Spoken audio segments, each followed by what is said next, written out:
Yo, what's good everyone? Last week I was able to get early access and go check out Summit One Vanderbilt.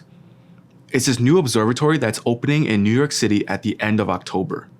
I had heard news of this opening, but I had absolutely no idea what to expect in terms of photo opportunities, so I packed up all my gear to take as many photos and videos as I could. In this video, I'll be shooting with the Sony a7R IV and I'll be testing out this set of variable ND and mist filters from Freewell. All of the videos and most of the photos were taken with these filters, and of course I'll have all of these settings on screen. To be clear, this video is not paid or sponsored by anyone. I just wanted to take you guys along with me to see how I would photograph this cool space. And hopefully by the end of this video, you'll be able to identify those photo opportunities and Instagrammable moments. Throughout this video, there are a ton of really awesome photos and footage, so let's just jump right into it. After you get past the main entrance where they check your tickets, you step into this crazy bright elevator. Already this is looking pretty cool, and it's only going to get better from here. Summit One Vanderbilt is set up as a series of rooms, so walking out of this blue tunnel takes you into the first and main attraction.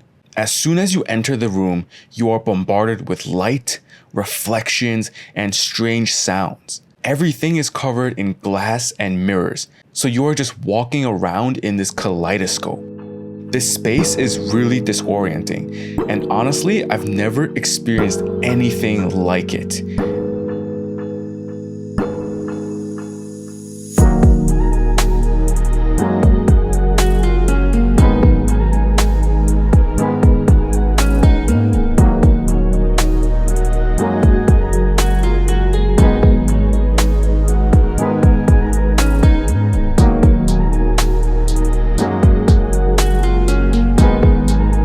As you can imagine, taking photos in this space was just overwhelming. Starting out, I had absolutely no idea what kind of composition or image would look good. So I started off with a simple one-point perspective. No special technique, just captured the scene as it was. Moving into the middle of the room, I noticed these triple pane windows, and surprisingly, it was pretty empty in this area. I saw this woman walking right into the middle window, so I fired off a ton of shots with burst mode.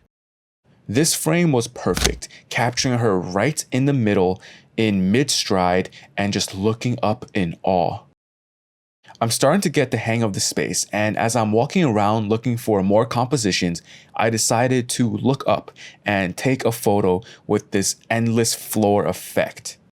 That shot was pretty cool, but I felt like it could have been better. So it inspired me to take another shot, except this time pointing my camera down. And since I was much closer to the mirror on the floor, it turned out to be a pretty cool selfie. At the other end of the room, I noticed this circular hole that was cut out of the ceiling. There were red lights reflecting inside, forming this interesting pattern. Now this image is completely abstract, but it kind of reminds me of the Cloud Gate in Chicago. And of course, I just had to take a shot of the view. So I went up to the window to frame up an image of the cityscape, and I decided to use my phone for this shot. And if you haven't already, go check out my full photographer's review on this Pixel 5a. There are a ton of POV footage as well as real-life photo examples. The shot was taken with the Pixel 5a, and the photo is unedited, so you can see how it looks straight out of the device. By now, it was getting pretty dark, and all of the city lights were turning on and reflecting in all of the mirrors.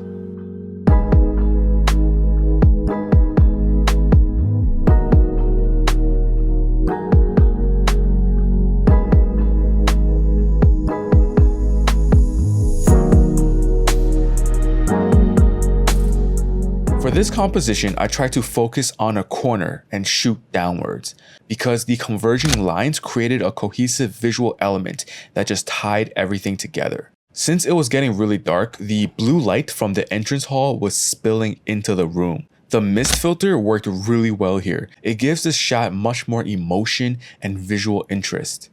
Staying in the same spot, I tried a different composition, this time angling the camera towards the floor. Between the orange and the blue, I really love the color contrast, and the person silhouetted in this light is a nice focal point. I moved around a bit and ended up with this shot. I really like the balance here because the reflections of both doors are in similar size. Now it was completely dark out and the city lights were being reflected everywhere. I decided to flip this image to make this space look even more captivating and strange. Without being there, it's really hard to see which side is up. Then I had to take another shot with my phone just to see what it could look like.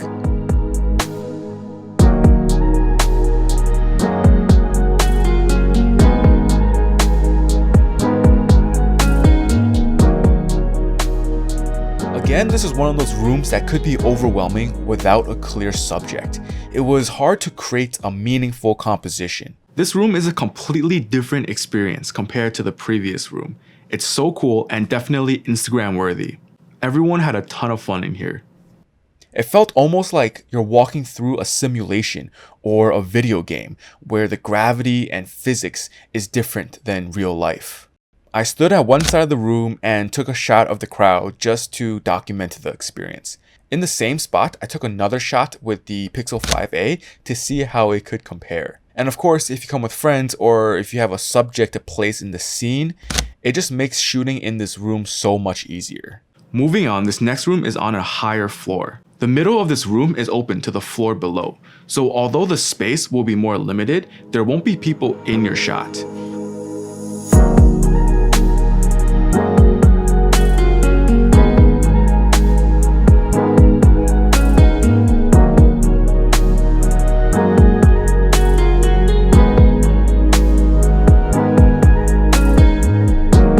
Because you're higher up, the reflections of the buildings and the lights on the ground are much more apparent.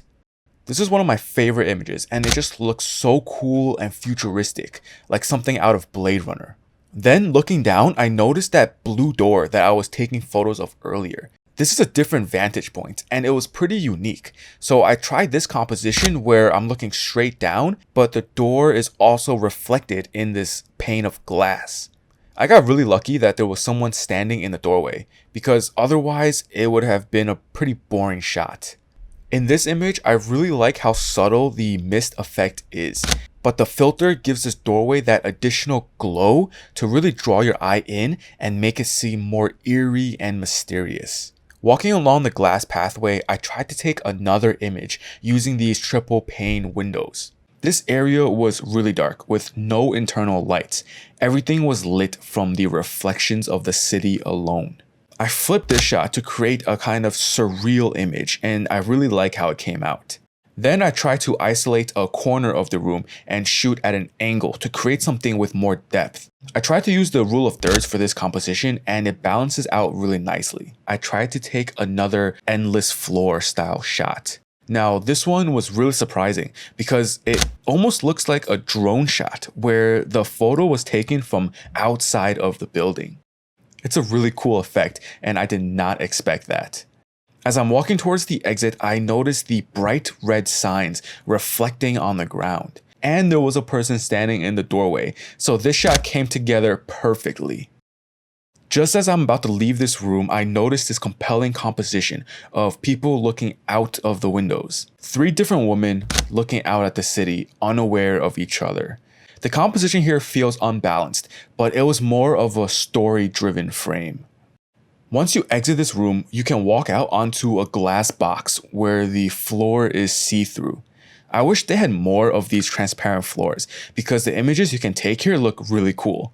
It would have looked even better without the ugly shoe covers that they make you wear. But I guess it helps prevent scuffs on the mirrored floor. Now once again, this next room is a completely different experience. It takes your attention away from the city, and instead you're looking at this huge LED display.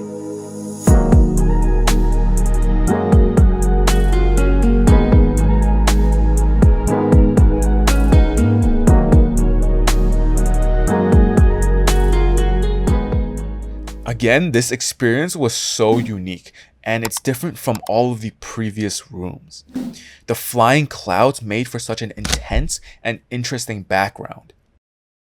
But what's even more interesting was the reflection on the opposite window. Being able to capture both the people in the room and the clouds reflecting on the glass created this northern lights effect. I wanted to capture another image where the people were more separated, so I waited around for a bit and ended up capturing this image. And finally, one of the last things that you can do is take the elevator all the way to the top. This glass elevator is suspended on the side of the building, and the views are pretty incredible. Here's one of the last images I took of the city, and it was a great way to end this incredible night. Okay, so how crazy was that? I've been to a ton of exhibits and observatories, and honestly, this experience was unlike anything else. It's because Summit One Vanderbilt isn't just about the views.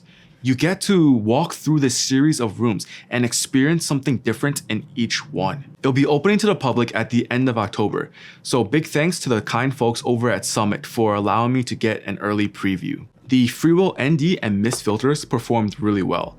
They sent these out to me to test, so I'm still working on the full review video. If you haven't already, subscribe to my channel so you don't miss it when it comes out. I have a ton of photo and tech related videos coming out, so if you like this kind of content, give it a thumbs up. As always, thank you so much for watching, and I'll see you guys next time. Peace.